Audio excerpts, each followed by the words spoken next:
At 7, 8 years old, if mom had to describe you, what would she say about Si? My mom was my biggest fan. Even then, she would say that she said special, and I think sometimes she may not have really meant special, like more special than anybody else. Sometimes it was, "Oh boy, you sure are special." So you had choices to make at a young age. Absolutely. With Dad not around, you had other role models in your life. Yes. And you had to choose whether you wanted to follow, be docile, or rebel. I wasn't docile. So there was some rebellion in you. No, I was, I was one of those guys who did things, but I learned there was Tony Robbins, the speaker, motivator, has a term that he uses called modeling. And that just, the simple version of modeling is that I could watch somebody else get their tail kicked for stealing a car and say, you know what? If you steal cars, you're gonna get your tail kicked. So I didn't steal cars. What was happening to you as a youngster is happening to a lot of the youngsters now. There's a lot on their minds. There are a lot of opportunities out there.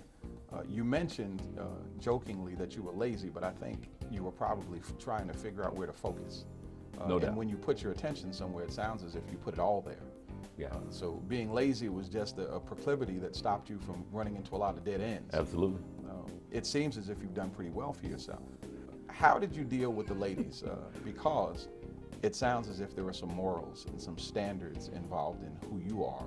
Were they there as a high school student? My mother, Sandra Louise Young White, was really, really strong about treating people as though they were special. And sometimes she would remind me that, even though you don't have sisters, you have to treat people well, treat them like they're your sisters. There were some times, where she would say, "You be careful." And then if it wasn't my mother, it was my friend Leland's mom, Rose, who would say, "Son, you boys take the trash out," which meant, take those girls that you had in the house and go on. Okay. And I got into radio because I went to the school radio station one day. I changed my major to mass communications. The guy that ran the station, Danny Owens, asked me one day, I must have looked pitiful. That look that we get when we don't have any money and no hope, no means. Yeah, a couple times a day. Well, I had that look. Okay. And so he asked me, he said, what's the matter? And I said, "Man, I don't have a job, I don't have any money, my car is broken down, I'm pitiful." And he said, "Give me a week, let me see what I can do." And he came back in about 4 days and sent me to a guy named Scott Christensen, who hired me because, I think he hired me because I had a hungry attitude. I was hungry. I was willing to try. When did it hit? When did you know, this is it? I'm not intimidated. The microphone loves me. I love it. This is what I want to do. I got my first on-air job in 1980. Same guy that he sent me to, Scott Christensen. When he hired me, I worked part-time midnight to 6. I was making $3.50 an hour, $3.58 an hour. Rock and roll radio for me, and you may have heard the adage, sex, drugs, and rock and roll. Yes, sir. It may not have been in that order for me. But it was there. But it was there. Okay. And so, I was one of the drivers of Satan's car. We hop in where we going today. Wherever we went is where we went.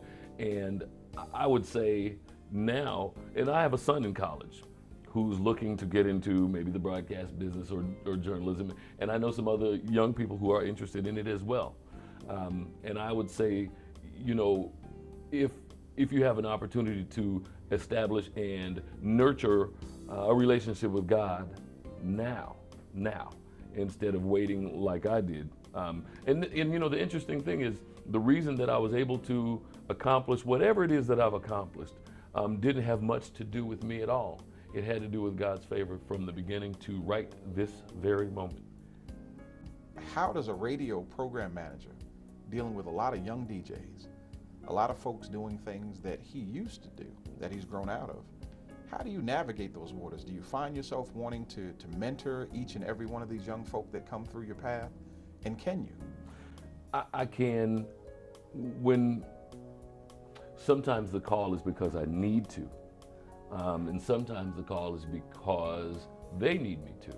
And the interesting thing is that we find points on a give and take basis where, I can hear them ask questions about you know, when you were doing this, or when you were the hot, you know, when you were the hot guy on the block, didn't this happen to you? Yeah, it happened. How did you handle it? Well, then I tell them, and tell and share the mistakes that I made. And I made a bunch of them. I'm sure.